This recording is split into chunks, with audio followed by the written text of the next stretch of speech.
Hello friends, welcome to my kitchen with tasty food. My kitchen with tasty ফুডে আপনাদের সকলকে স্বাগত জানিয়ে শুরু করছি আজকের পর্ব। আজকে যে রেসিপিটি শেয়ার করব সেটি হলো চিংড়ি মাছের মালাইকারি। অনেকে অনেক রকমভাবে তৈরি করে, বাট আমি কিভাবে তৈরি করি সেটাই আজকে শেয়ার করব। তো চলুন বেশি দেরি না করে শুরু করা যাক আজকের পর্ব। এখানে 600 গ্রাম মতো চিংড়ি মাছ আছে। প্রথমেই আমি দেখাবো কি করে শুধুমাত্র একটা কাঁচির সাহায্যে গলদা চিংড়িগুলোকে কাটা যায়।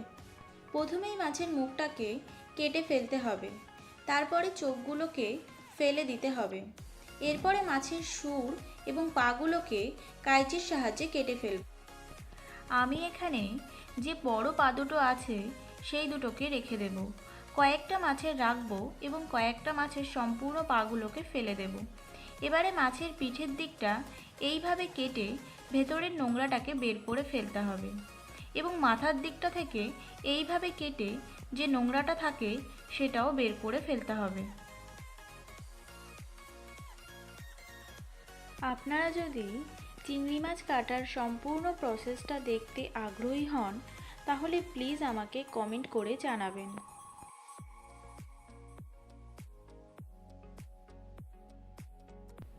সমস্ত মাছগুলোকে আমি একইভাবে কেটে ধুয়ে পরিষ্কার করে রেখেছি।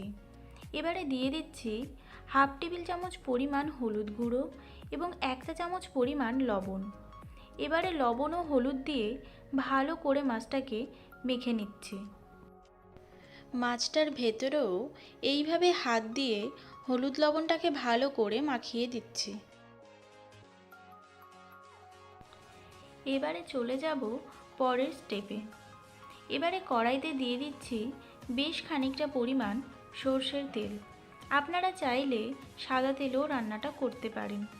তেলটা গরম হলে দিয়ে দিচ্ছি লবণ হলুদ মাখিয়ে রাখা মাছগুলোকে হালকা ভেজে নিতে হবে, কারণ চিংড়ি মাছ বেশি ভাজলে অনেক সময় শক্ত হয়ে যায়।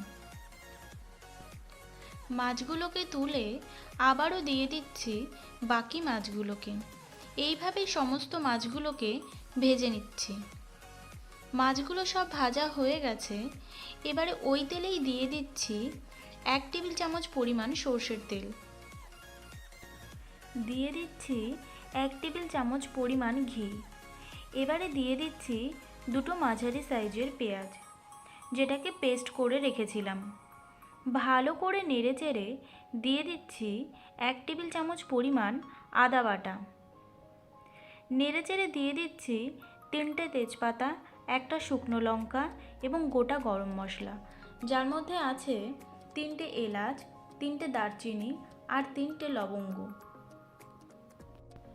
এবারে নেড়েচেড়ে দিয়ে দিচ্ছি 1 চা চামচ পরিমাণ হলুদ গুঁড়ো এবং 1 চা চামচ পরিমাণ কাশ্মীরি লাল লঙ্কার গুঁড়ো, আর দিয়ে দিচ্ছি স্বাদ অনুযায়ী লবণ। এবারে সমস্ত কিছুকে নেড়েচেড়ে 1 মিনিট মতো কষে নিতে হবে।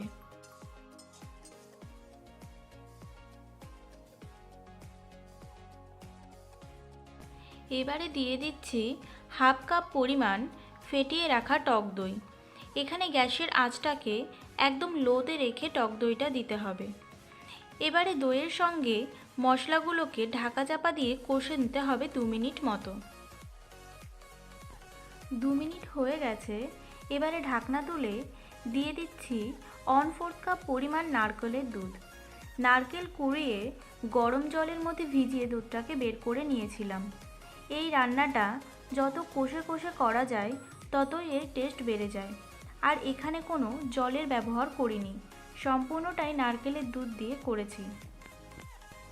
এবারে দিয়ে দিচ্ছি 5টা চেরা কাঁচা লঙ্কা এবং 2 চা চামচ পরিমাণ চিনি। নেড়েচেড়ে ঢাকনা চাপা দিয়ে কষে নিতে হবে যতক্ষণ না পর্যন্ত ওপর থেকে ভালোভাবে তেল বেরিয়ে আসে। ওপর থেকে ভালোভাবে তেল বেরিয়ে এসছে। এই সময় দিয়ে দিচ্ছি 3 কাপ পরিমাণ নারকেলের দুধ। আপনারা চাইলে নর্মাল দুধ দিয়েও এটা করতে পারেন, কিন্তু নারকেলের দুধ দিয়ে করলে এর টেস্টটা অনেক বেশি ভালো হয়। এবারে ঢাকনা চাপা দিয়ে ঝোলটাকে ফুটতে দেব।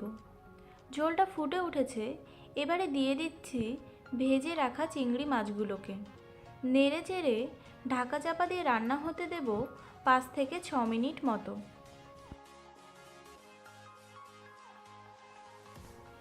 এবারে ঢাকনা তুলে দিয়ে দিচ্ছি হাফ চা চামচ পরিমাণ গরম মশলা গুঁড়ো। নেড়ে চেড়ে ঢাকনা চাপা দিয়ে 1 মিনিট মতো রেখে দেব স্ট্যান্ডিং টাইমে।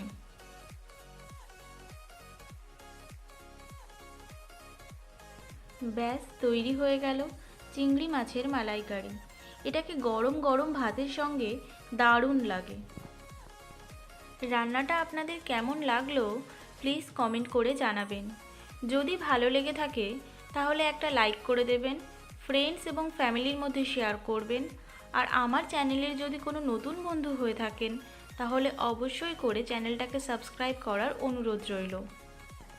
আর অবশ্যই করে পাশের বেল আইকনটা প্রেস করতে ভুলবেন না, যাতে করে এই রকম সমস্ত নতুন নতুন রেসিপির নোটিফিকেশন সবার আগে আপনাদের কাছে পৌঁছে যায়। তাহলে আজকের মতো এই পর্যন্তই। আবারও কোনো নতুন রেসিপি নিয়ে দেখা হবে আপনাদের সঙ্গে।